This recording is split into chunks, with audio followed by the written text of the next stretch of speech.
ଶିକ୍ଷା ତ ଜୀବନ, ଶିକ୍ଷା ତ ଆଲୋକ, ଶିକ୍ଷା ବିକାଶର ମୂଳଦୁଆ।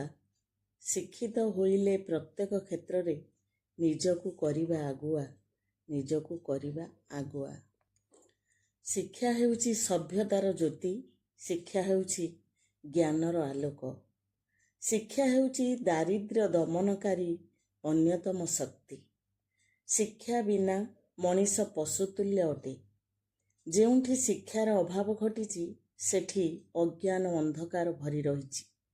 ଶିକ୍ଷା ହିଁ ଜ୍ଞାନର ମାର୍ଗଦର୍ଶନର ଏକମାତ୍ର ଅବଲମ୍ବନ। ଆମ ଦେଶର ଅସୁମାରୀ ପିଲା ଅସୁମାରୀ ଭବିଷ୍ୟତ ଆଡ଼କୁ ଅହରହ ଚାହିଁ ରହିଛନ୍ତି। ସେଥିପାଇଁ ଆମ ସରକାର ସମସ୍ତଙ୍କ ପାଇଁ ଶିକ୍ଷା ବା ସମଗ୍ର ଶିକ୍ଷାରେ ସମସ୍ତେ କିଭଳି ଭାବରେ ଶିକ୍ଷା ଗ୍ରହଣ କରିବାରେ ସମ୍ପୂର୍ଣ୍ଣ ଭାବରେ ସୁବିଧା ସୁଯୋଗ ପାଇବେ, ସେଥିପାଇଁ ଜାତୀୟ ଶିକ୍ଷାନୀତି ଗ୍ରହଣ କରାଯାଇଛି।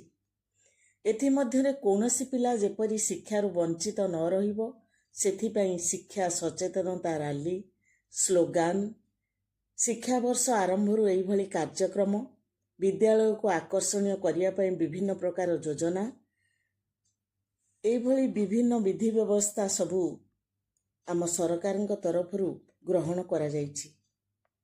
ଯେପରି କୌଣସି ପିଲା ଶିକ୍ଷା ଗ୍ରହଣରୁ ବଞ୍ଚିତ ନ ହେବେ ଏବଂ ଅଧାରୁ ପାଠପଢ଼ା ଛାଡ଼ିଥିବା ପିଲାମାନେ ବି ପୁନର୍ବାର ପାଠ ପଢ଼ିବା ପାଇଁ ସମର୍ଥ ହୋଇପାରିବେ। ଏହିସବୁ ଯୋଜନା ସରକାରଙ୍କ ତରଫରୁ କରାଯାଉଛି।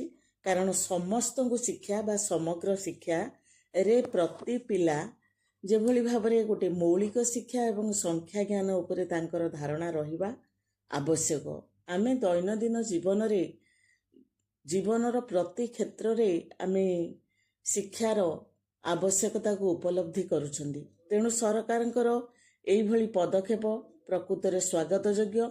ନୂଆକରି ବିଦ୍ୟାଳୟକୁ ଆସୁଥିବା ପିଲାମାନଙ୍କୁ ବିଦ୍ୟାଳୟ ପ୍ରତି ଆକୃଷ୍ଟ କରିବା ପାଇଁ ଏକ ମନୋରମ ପରିବେଶ ଭିତରେ ସେମାନଙ୍କୁ ନିମନ୍ତ୍ରଣ ପତ୍ର ଦେଇ ସେମାନଙ୍କୁ ଡକାଇ ପ୍ରବେଶ ଉତ୍ସବ ପାଳନ କରିବା ଏବଂ ଛୋଟ ଛୋଟ କୁନି କୁନି ପିଲାମାନଙ୍କୁ ଶିଶୁ ବାଟିକାରେ ନାମ ଲେଖାଇବା ପାଇଁ ଖଡ଼ି ଛୁଆଁ ପର୍ବ, ଏକ ମନଲୋଭା ପରିବେଶ ଭିତରେ ସେମାନେ ବିଦ୍ୟାଳୟକୁ ଆସିବେ, ପାଠ ପଢ଼ିବେ ଏବଂ ଯେଉଁଭଳି ଭାବରେ ଭୟ ରହିବ ନାହିଁ, ଅଭିଭାବକମାନେ ମଧ୍ୟ ଏଥିପ୍ରତି ସଚେତନ ରହିବେ। ଏହିସବୁ ଦାୟିତ୍ୱ ଏବଂ ଗୁରୁତ୍ୱକୁ କିଭଳି ବିଦ୍ୟାଳୟ ସ୍ତରରେ ପ୍ରତି ବିଦ୍ୟାଳୟରେ ଏଇ 2026-27 ଶିକ୍ଷାବର୍ଷ ପାଇଁ 2 ତାରିଖ ପରିବର୍ତ୍ତେ ଏପ୍ରିଲ 4 ତାରିଖରେ ଏହା ପାଳନ କରାଯାଇଥିଲା, ପ୍ରବେଶ ଉତ୍ସବ। ତେଣୁ ଆମ ବିଦ୍ୟାଳୟରେ ଅର୍ଥାତ୍ ବଣ ପାହାଡ଼ ଘେରା ପ୍ରାକୃତିକ ପରିବେଶ, ପାହାଡ଼ ତଳେ ଏକ ସୁନ୍ଦର ନଦୀ, ସ୍ରୋତସ୍ୱତୀ ନଦୀ ଯାହାର ନାଁ କଳକଳ ନାଦ କରି ବହିଯାଉଛି ଏବଂ 5 ନମ୍ବର କ ଜାତୀୟ ରାଜପଥର ଅନତି ଦୂରରେ ବିଦ୍ୟାଳୟଟି ଅବସ୍ଥିତ। ବିଦ୍ୟାଳୟଟିର ନାଁ ମଧୁକେଶ୍ୱର ସରକାରୀ ଉଚ୍ଚ ବିଦ୍ୟାଳୟ। ଏବେ PMCର ମାନ୍ୟତା ପାଇଛି। ତେଣୁ ଏହି ବିଦ୍ୟାଳୟରେ ମଧ୍ୟ ପ୍ରବେଶ ଉତ୍ସବ ମହା ଆଡ଼ମ୍ବରରେ ପାଳନ କରାଯାଇଥିଲା।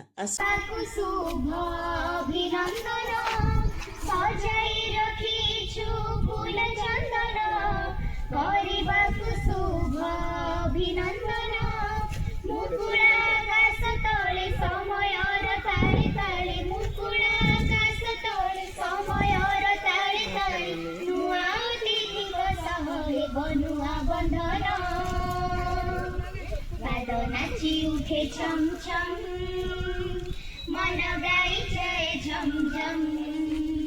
पाद नाची उठे छम छम, मन गाई जाए झम झम। स्वागतम स्वागतम स्वागतम, स्वागतम स्वागतम स्वागतम, स्वागतम स्वागतम स्वागतम, स्वागतम स्वागतम स्वागतम। सजाई रखिछु फूल चंदन, କରିବାକୁ शुभ अभिनंदन।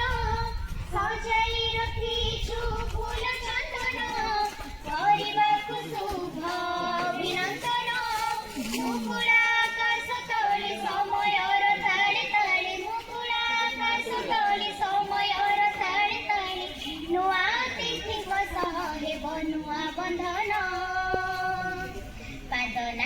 उठे छम छम मन गाए जाए झम झम पाद नाची उठे छम छम मन गाए जाए झम झम तुम्हें देश भविष्य तो तुम्हें राष्ट्र निर्माता विकसित राष्ट्र पाई और जीव योग्यता तुम्हें देश भविष्य तुम्हें राष्ट्र निर्माता विकसित राष्ट्र पाई और जीव योग्यता समय आसीब दुनिया करीब समय आसीब दुनिया करीब तुम्हारे कर्मर जयगान स्वागतम स्वागतम स्वागतम स्वागतम स्वागतम स्वागतम स्वागतम स्वागतम स्वागतम स्वागतम स्वागतम स्वागतम सजाई रखिछु फूल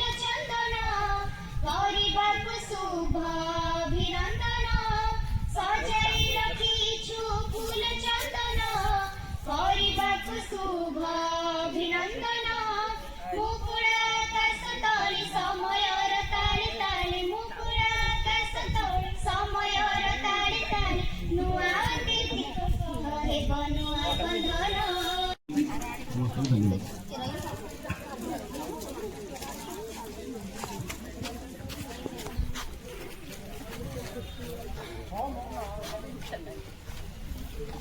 ଆଜିର ପ୍ରବେଶ ଉତ୍ସବକୁ ଅନେକ ସମସ୍ତେ ସ୍ୱାଗତ କଲେଣି। ସ୍ୱାଗତ ଗୀତ ବି ବାଜି ସାରିଲାଣି ଆଉ ଚାଲିବ। ଆକ୍ଚୁଆଲି ଗୋଟେ ସୁନ୍ଦର ପ୍ରୟାସ ସରକାରଙ୍କର ଯେଭଳି ପ୍ରବେଶ ଉତ୍ସବ ମାଧ୍ୟମରେ ପିଲାମାନଙ୍କ ଭିତରେ ଉତ୍ସାହ ଉଦ୍ଦୀପନାକୁ ଜାଗ୍ରତ କରିବା ପାଇଁ ଏକ ଅଭିନବ ପ୍ରୟାସ ସୁନିଶ୍ଚିତ ଭାବେ। ତ ଆମେ ସମସ୍ତେ ଟିଚରମାନେ ଉପସ୍ଥିତ ଅଛନ୍ତି। ଆକ୍ଚୁଆଲି ପିଲାମାନେ ପ୍ରବେଶ କରିଗଲେ ତା ପରବର୍ତ୍ତୀ ଅବସ୍ଥା ପିଲାମାନଙ୍କର କ'ଣ ହେବା ଦରକାର ଯାହାଦ୍ୱାରା ସେମାନଙ୍କର ସାମଗ୍ରିକ ବିକାଶ ହେଇପାରିବ। ତ ମୁଁ ଆଉ ଥରେ ପୁଣି ସ୍ୱାଗତ କରୁଛି ଛୋଟିଆ ଗୀତ ସଙ୍ଗୀତ ମାଧ୍ୟମରେ କବିତା ମାଧ୍ୟମରେ। ଆଜି ପ୍ରବେଶ ଉତ୍ସବରେ ସ୍ୱାଗତ କରୁ କୁନି ପିଲେ ମହକି ଉଠୁ ଏ ମନ୍ଦିର ତୁମରି ଆଗମନରେ। ABCD 1 2 ପଢ଼ି ଆସିଲେ ଆମେ ପ୍ରଥମରେ ପଢ଼ିବା ଲେଖିବା କହିବା ଏତିକିରେ ହେଲେ ଆମେ ସାକ୍ଷର ହେଲେ ଆମେ ଯିବାକୁ ଉଚ୍ଚତର ବାଛିଛନ୍ତି ଉଚ୍ଚ ବିଦ୍ୟାଳୟ। ନାମଟି ଲେଖାଇ ଦେଇ ଆସିବା ନିତ୍ୟ ଏହି ବିଦ୍ୟାଳୟ। ହସିବା ଖେଳିବା ଗାଇବା ପଢ଼ିବା ଏଠି ଘରେ ତ ଯିବେ ନ ରହି ଘରେ ତ ଯିବ ନ ରହି ଆକାଶକୁ ଛୁଇଁବା ଆମେରେ ଲଙ୍ଘିବା ପାଠର ଗିରି ଆଳୟ। ଆଜି ପ୍ରବେଶ ଉତ୍ସବରେ ସ୍ୱାଗତ କରୁଛି ଏହି ବିଦ୍ୟାଳୟ। ଆମେ ଗୁରୁଜୀ ଗୁରୁମାଙ୍କର ସଦା କରିବା ସାମଗ୍ରିକ ବିକାଶ ହେଉ ଆମ ଲୟ। ଆଜି ପ୍ରବେଶ ଉତ୍ସବରେ ସ୍ୱାଗତ କରୁଛି ଏହି ବିଦ୍ୟାଳୟ। ବହୁତ ବହୁତ ଧନ୍ୟବାଦ। ପ୍ରବେଶ ଉତ୍ସବ କାର୍ଯ୍ୟକ୍ରମ ବର୍ତ୍ତମାନ ପ୍ରାୟ ସମାପ୍ତ ହେଲା। ପିଲାମାନେ ଲାଇନ୍